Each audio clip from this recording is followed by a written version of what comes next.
नमस्कार दोस्तों, आप क्राइम तक देख रहे हैं। बात करते हैं खालिस्तान की, बात करते हैं सुक्खा की। कनाडा में एक और आतंकी जो खालिस्तानी था उसकी हत्या कर दी गई। तो ऐसे में अब प्रवेश सवाल उठता है कि अब कनाडा का क्या स्टैंड होगा, क्या कह रहा है? अब इसमें भी भारत का रोल है। हाँ, देखिए रैपिड क्वेश्चन ही खेलते हैं। देखिए सबसे इंपॉर्टेंट चीज़ है, रोल है या नहीं है ये इंपॉर्टेंट नहीं, ये इंपॉर्टेंट है कि वो है क्या।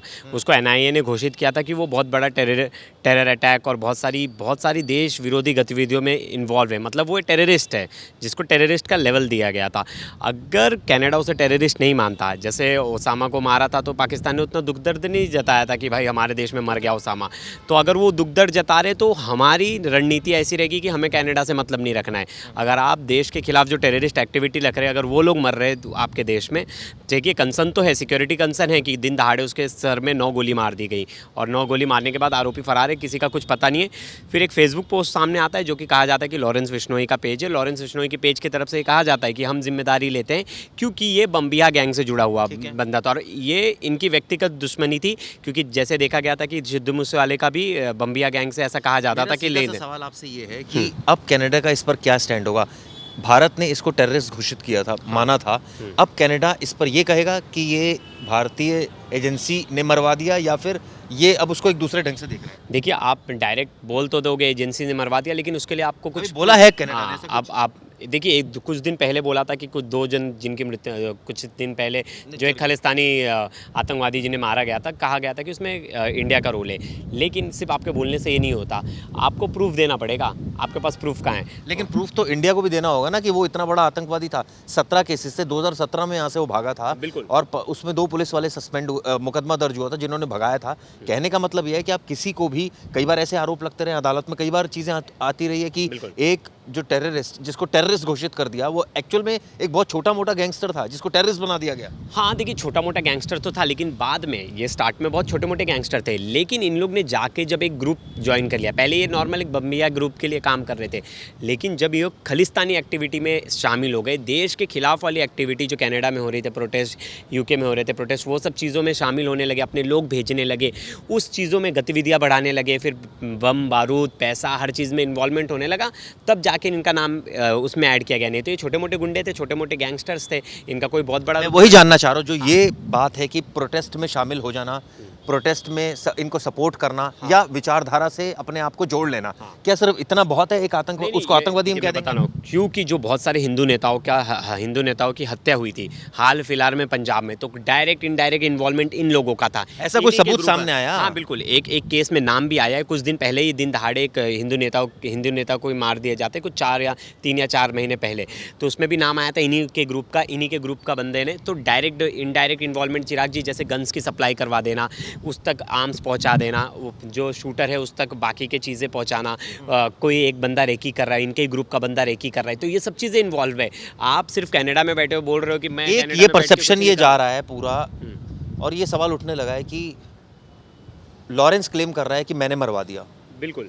तो एक छवि ये जा रही है पूरे इंटरनेशनल या भारत में कम से कम कि लॉरेंस इतना बड़ा नेटवर्क हो गया, किसी को कहीं भी मरवा सकता है। देखिए क्या लॉरेंस के लोग कनाडा में नहीं है? खुद गोल्डी बराड बैठा है कनाडा में, और इनका जो दुश्मनी है ये इनकी पुरानी दुश्मनी है। ये मत सोचिए कि ये खालिस्तानी है तो ये अपने आप को पोर्ट्रे करना चाहता है कि मैं देश के खिलाफ जो लोग हैं उनको मरवा रहा हूँ। ये बम्बिया गैंग का था और बम्बिया गैंग के साथ इनकी बहुत पुरानी दुश्मनी है, और उसी का मैं ये सवाल पूछना चाह रहा हूँ कि एक लॉरेंस बिश्नोई बैठे बैठे क्लेम कर रहा है, जो भी क्लेम किया है, क्या ये एक माइंडसेट नहीं जा रहा, ये एक सरकार को चैलेंज नहीं है इनडायरेक्टली कि देखिए ये इतना बड़ा क्रिमिनल हो गया कि सिस्टम को हिला रहा है? ये बड़ा क्रिमिनल हो गया, और आपको भी पता है इसके गैंग में कम से कम 1200 से 13 शूटर तो सिर्फ इंडिया में, उससे कई ज़्यादा इसके लोग बाहर बैठे हैं। देखिए इसका खुद जो भाई है वो बाहर बैठा है, अनमोल बिश्नोई, गोल्डी बराड बाहर बैठा है। इसके गैंग में आधे से ज़्यादा लोग जो बड़े होल्ड पे हैं वो सब बाहर बैठे, और बाहर अच्छे तरह से ये अपना गैंग चला रहे हैं। जो कनाडा क्या कर रहा है? क्या भारत सरकार ने बताया गोल्डी बराड का ये एड्रेस है, यहाँ इसको पकड़िए? चिराग जी ऐसे तो नहीं बता, चिराग जी ऐसे नहीं बता सकते एग्जैक्ट लोकेशन क्या है, लेकिन उसकी बहुत बार जो लोकेशन ट्रेस हुई है कनाडा के बहुत सारे पार्ट्स में। सपोर्ट नहीं किया कनाडा ने जब लोकेशन? नहीं, 12 से 13 गैंगस्टर्स हैं, अभी तक किसी भी एक गैंगस्टर को पकड़ के नहीं दिया। जैसे तो साफ कह देंगे ना कि कनाडा तो साफ कह देगा कि हमारे पास नहीं है, आप जो लोकेशन बता रहे हो गलत बता रहे हो, सही बताओ आप, हमारे देश में नहीं है। हेल्प करना होगा तो करेगी। दाऊद को आज तक नहीं दिया पाकिस्तान ने, दाऊद ने ना पाकिस्तान ने ओसामा को दिया किसी देश को, किसी भी देश ने। ये सब अपने फ़ायदे के लिए इन लोगों को यूज़ करती हैं।